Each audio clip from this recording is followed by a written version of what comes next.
오늘 우리가 함께 읽게 될 예레미야 본문의 말씀은 4장에서 5장이 되겠습니다. 하나님께서 남유다를 향해서 진실한 회개를 촉구하십니다. 마음에서 악을 씻어내는 회개를 하라고 하십니다. 그때 돌이킬 수 있도록 기회를 주신 거죠. 그러나 그들은 완고한 모습을 보이고 반응하지 않습니다. 이에 대해 하나님은 북방에서 임할 재앙, 그 심판과 그로 인해 예루살렘 성읍이 이제 황폐해질 것을 말씀하십니다. 그리고 이 모든 것들은 남유다가 스스로 자초한 일임을 말씀하십니다. 어느 정도인지 그 상태를 가늠할 수 있는 구절이 나오는데 5장 초반부에 보게 되면 진리를 구하며 정의를 행하는 자 한 사람이라도 있다면 용서하시겠다고 절박하게 말씀하십니다. 그런데 그 한 사람을 찾을 수가 없었습니다. 그만큼 통탄할 만한 남유다의 완고한 모습을 우리는 이것을 통해 확인하게 되는 것이죠. 이런 면에서 그 악함은 소돔을 압도했다는 것입니다. 소돔을 구하기 위해서는 의인 10명이 필요했지만 이제 예루살렘은 단 한 명의 요구 앞에서도 반응할 수 없는, 찾을 수 없는 그런 현실이었다는 것이죠. 아마도 남유다 그 예루살렘 주민들은 이 말씀이 황당하게 들렸을 것입니다. 왜냐하면 여전히 예루살렘의 성전에는 여호와를 찾고 예배하는 자들이 많았기 때문입니다. 그런데 하나님은 5장 2절에 그래서 이렇게 말씀하십니다. 너희가 내 이름으로 맹세하는 모든 것은 실상 거짓이라. 얼마나 당황스럽고 충격적인 말씀이 아닐 수 없습니다. 즉 입술로는 그렇게 하나님을 부르고 있고 인정하고 있지만 삶에서는 그런 하나님의 통치를 수용하는 모습은 전혀 찾아볼 수 없었다는 것입니다.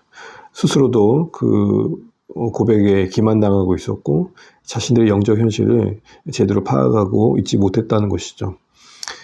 이로 인한 심판은 어쩌면 당연한 결과였던 것입니다.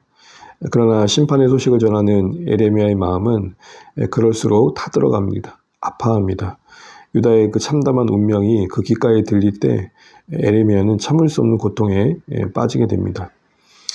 예레미야 4장 19절 보시게 되면 슬프고 아프다. 내 마음속이 아프고 내 마음이 답답하며 잠잠할 수 없으니 이는 나의 심령이 나팔 소리와 전쟁의 경보를 들음이로다 라고 고백합니다. 그러나 정작 유다는 이 심판의 소식이 들리지 않았던 것 같습니다. 그들은 오히려 선지자 예언을 5장 13절에 이렇게 말합니다. 선지자의 예언은 바람이다. 이 말은 허풍으로 여겼다 이 말입니다.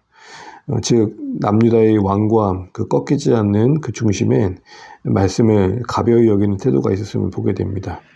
하나님께서 예레미야의 입술을 통해 전해주신 그 말씀이 그들에게는 바람 정도로 여겨졌다는 거죠. 그런데 하나님은 이에 대해서 이렇게 답하십니다. 예레미야 5장 14절 보시게 되면 예레미야 입에 준 내 말이 불이 되게 하겠다. 그리고 남유다는 나무가 되게 하겠다. 라고 말씀하십니다. 심판의 말씀이 불이 되어서 남유다의 나무를 태울 것을 보여주고 계십니다.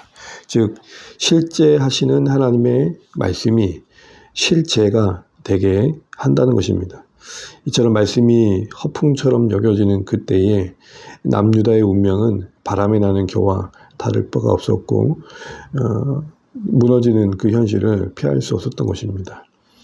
그런데 또 주목할 점은 심판의 경고가 현실이 되는 그날에도 완전히 또 진멸하지는 않으시겠다 말씀합니다.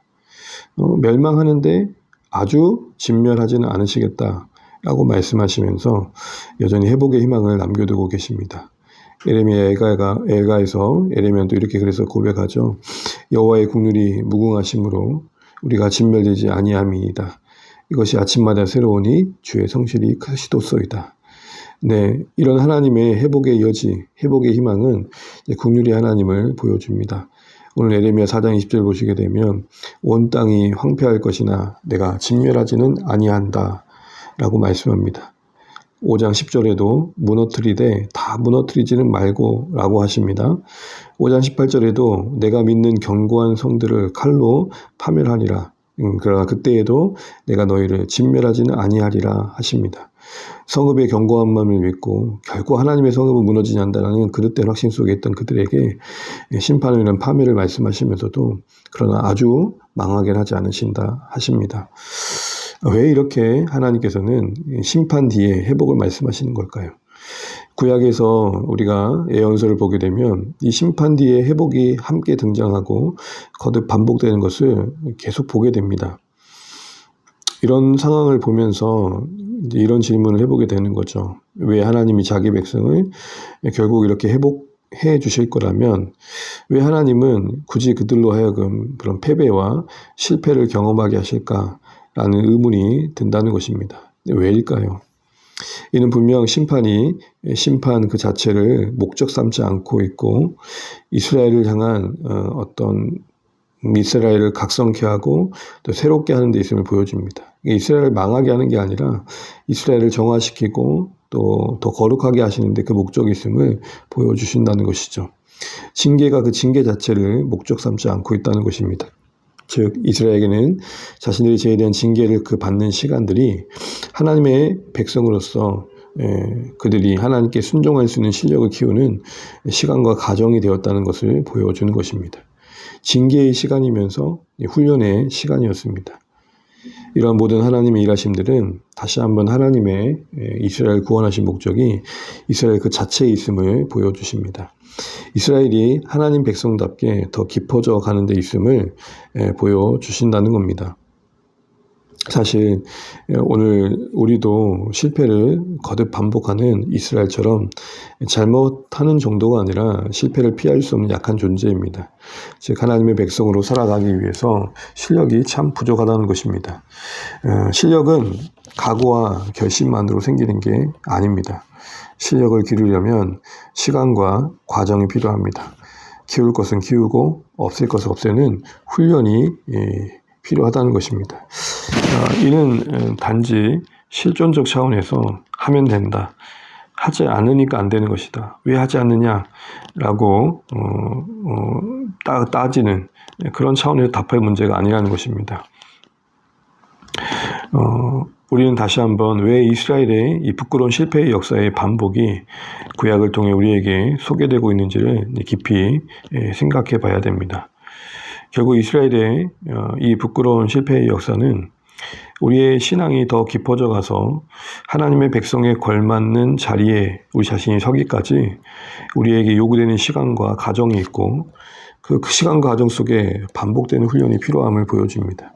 그러기에 좁은 안목이 아니라 어제와 오늘이라는 그런 단순한 비교가 아니라 좀 더 긴 안목, 곧 전 인생의 관점에서 우리 이 영역을 볼 수 있는 시선이 필요하다는 것입니다.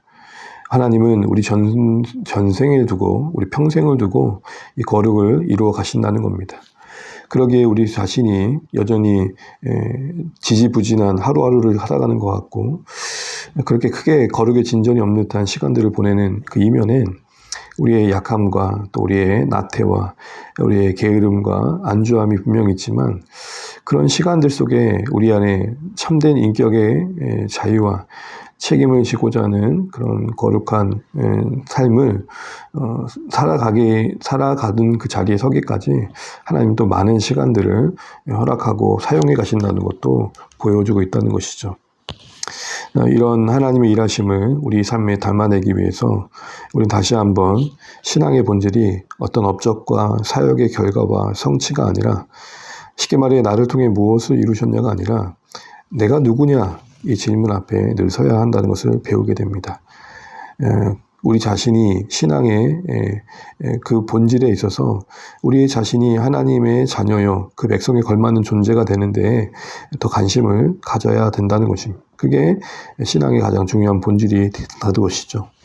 창조를 통해 뜻하신 그 모습을 구원을 통해 회복해 가길 기대하시는 그 하나님의 의지와 뜻하심 그 구원의 목적이 우리 존재의 거룩의 완성에 있음을 바로 알고 부름받은 우리의 인생의 생애 전체 속에서 이 일을 염두하고 일해가고 계신 하나님이신 줄 알고 모든 삶에 겪는 모든 상황들이 더 깊고 넓어지는 신앙의 자리로 우리를 나아가게 하시는 하나님의 은혜의 손길을 여겨주시고 그런 훈련의 시간들을 통해 어느새 하나님의 사람으로서 더 깊어지고 넓어져가는 우리의 모습을 보시면 좋겠고, 오늘 하루가 그런 또 하루의 진전이 있는 그러한 고민과 성찰이 있는, 그래서 하나님 백성다움을 살아내기를 다시 한번 결단해가는 그런 오늘 하루의 시작 되시기를 간절히 축복합니다.